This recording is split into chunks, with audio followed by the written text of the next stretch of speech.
All right. Well, thanks for joining us today, guys. I'm with my buddy Gio, and Gio has a great little channel called Gio in the Philippines. And I wanted to introduce you to him and make sure you check out his channel, because Gio is a guy that's doing what I kind of originally wanted to do when I first came to the Philippines. I had envisioned myself coming here and then bouncing around to different islands. And that never happened. So Gio's doing it for us. Right. So Gio, why don't you take a minute and kind of tell the people who you are and what you do and about your channel? And Sure.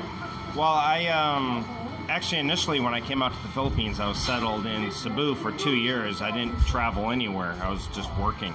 But after that, I decided to start the YouTube, and it kind of took off, and I decided to go the route of just kind of bouncing around and checking out different cities and vlogging about it, because it was always a mistake that I kind of look back at it as saying, I wish I would have traveled around a bit before I settled into Cebu, because Cebu was not my top choice, but it was where I landed, and I stayed there 2 years. But if I could do it differently, I would have hopped around a bit and then found out what my favorite place was and then settled down. So that's what I'm doing now. so you're how old? 43. Okay, well, there's a lot of guys that envision that they have to be my age to come over here because we're getting a retirement check or a pension or something like that. And it's kind of a picture that's been painted over the years. It's just old retired guys go to Asia to die. Right. But now, it turns out that old retired guys come over to Asia to live. And now younger guys are coming over to Asia to live. How do you, now you were military. I was military, yeah. And so you receive a little bit of a pension from that, correct? Right. But you also, this is going to be very interesting to you younger guys and older guys, I guess. You supplement your income by teaching. I do, yeah. Can you embellish on that a little bit for the kids? Yeah, well, really nowadays you got to have a bachelor's degree and a TEFL 120-hour certificate. And you can pick up online work, and you really want to do it before you get out here. You want the income rolling in and then make the move, not get out here and then hope you're going to find an online job. So yeah, you get the income rolling in, and you can make average 15 to 25 an hour, just depending on qualifications and how much experience you have. But you can live okay. The only thing I would caution, if you're like an American and you're really young, you haven't built up any Social Security, by working, and that might come back and bite you later on. So I would say you should be really 40s before you think about moving out here. You want to build up that Social Security, in my opinion. So. I agree. I think the sage advice there, and I said it once before when I did a YouTube video about making money online out here, is set it up before you get here. Make sure that you're making X amount of dollars per month teaching from America or Europe or wherever you are, and then you just bring that skill set with you, and you just pick up where you left off, a week ago when you started traveling, correct?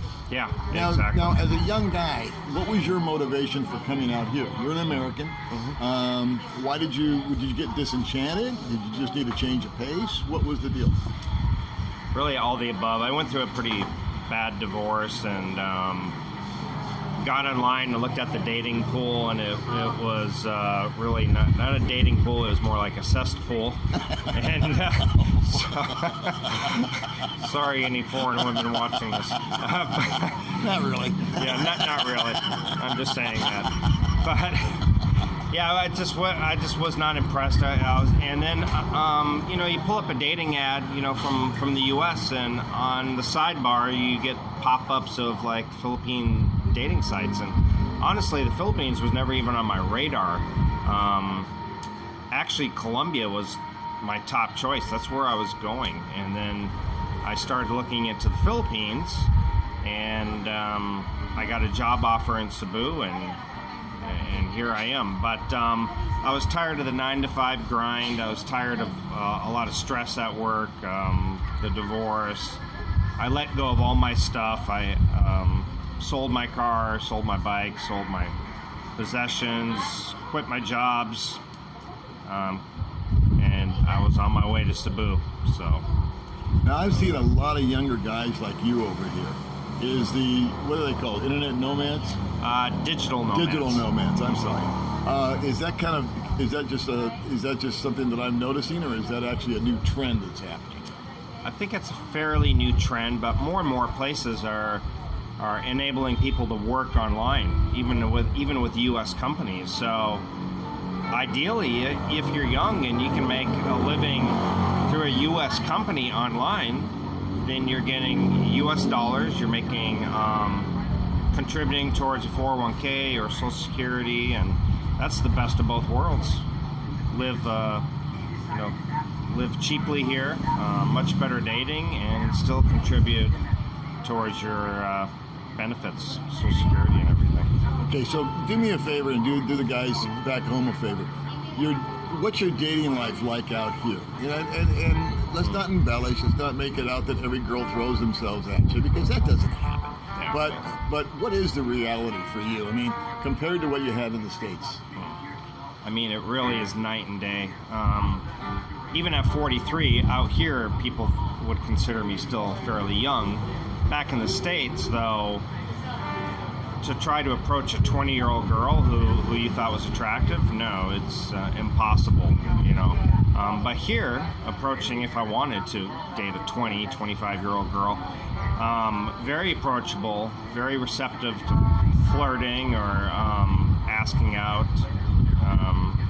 They're friendlier here. I find them more fun, more outgoing, more free spirit types, So, like Paul said, you can't just expect that every girl is going to throw herself at your feet because you're a foreigner. That gets overblown. It gets overblown for sure. Yeah, but it is much better. Okay, and you've been out here how long? 3-4 years? Yeah, with a combination of Vietnam, about 4 years, but over 3 years in the Philippines. Okay. What's your biggest challenge living in the Philippines? I mean, there's a lot of challenges. I had a lot of challenges. I had a lot of physical challenges. Your challenges, I imagine, might be different. But as far if you could name it, what was like some of the most challenging things for you when you first got out here? The language, the culture, the food. The food is not my favorite. Or mine. Yeah, there's a reason there's not a lot of Filipino restaurants all around the world, but you can find good food, and you can find good Filipino food. There's select dishes that are good. Language, not so much an issue. I don't think it's a difficult language to learn, not like Chinese or Thai or Vietnamese. And I think the culture is a little bit different, but I didn't really have any major issues, really. Just service. Service is kind of annoying. You walk into a store and, sorry, sir, we're out of stock. And then your second choice, out of stock. And, service can be slow. But you need to learn to slow your life down and just not get upset at the little things. So no real deal breakers? No, not really. Now you mentioned language. You speak a number of languages, don't you? Yeah, I speak Italian and Spanish because they're closely related, and of course English. That's it, though. Just a handful of words. How did you learn Italian? Or why did you learn Italian? Italian parents. No kidding? Yeah, so I was a lazy Italian son, though I would answer back in English, but yeah. So your parents, are you 100% Italian? 100%. Wow. Yeah. I've never met like a 100% Italian guy before. Yeah, Everybody's always like, my dad's Italian, my mom's this, right. That, the other. Yeah, my mom is from Naples, Italy. My dad's from Sicily. So.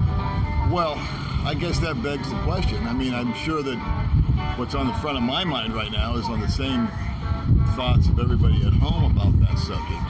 Mm-hmm. Do you ever get this crazy desire just to go out and find a bunch of crime and then organize it? Yeah. It's in my blood. Yeah, shaking down all the store owners for pesos.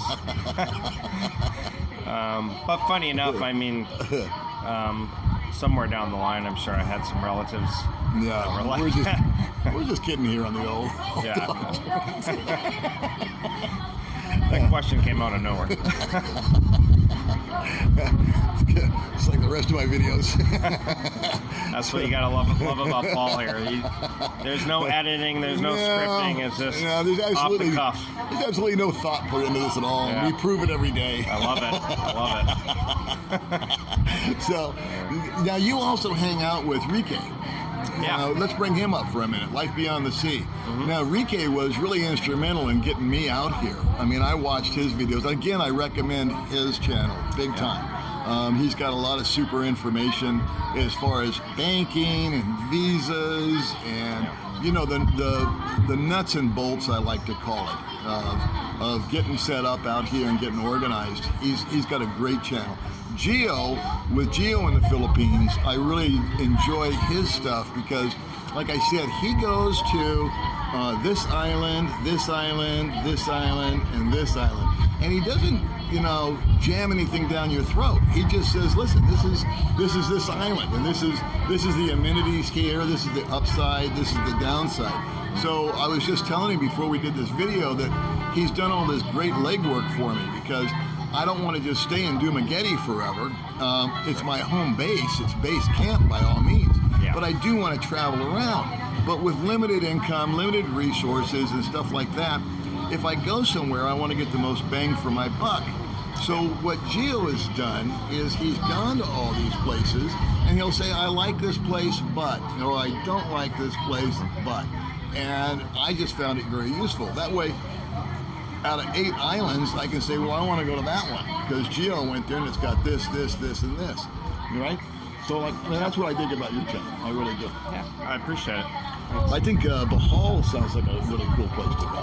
Bohol was very nice. I liked Bohol a lot, actually. I really liked a lot. Actually, my least favorite, really, to be honest, is Cebu so far in Manila. There's just jam-packed traffic. They're like New York or Los Angeles. Everything goes at a crawl. Everything's more expensive. Everybody's kind of in a hurry over there. A lot of people working, and so you don't get that laid-back kind of jungle vibe that you get. And what are you thinking about Dumaguete? I mean, I know that you're not going to probably stay here. I know you like some things, but you don't like all the foreigners. That I know. It is jam-packed with foreigners.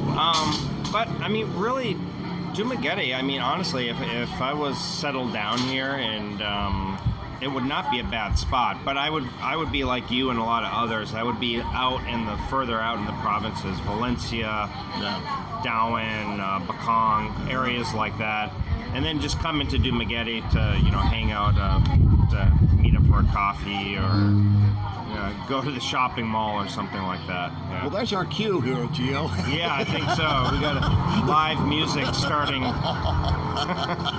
right. Well, listen, guys. I appreciate your watching. Make sure you check out Gio in the Philippines, and please hit the subscribe button if you haven't already. And we will talk to you next time. Okay? See you guys.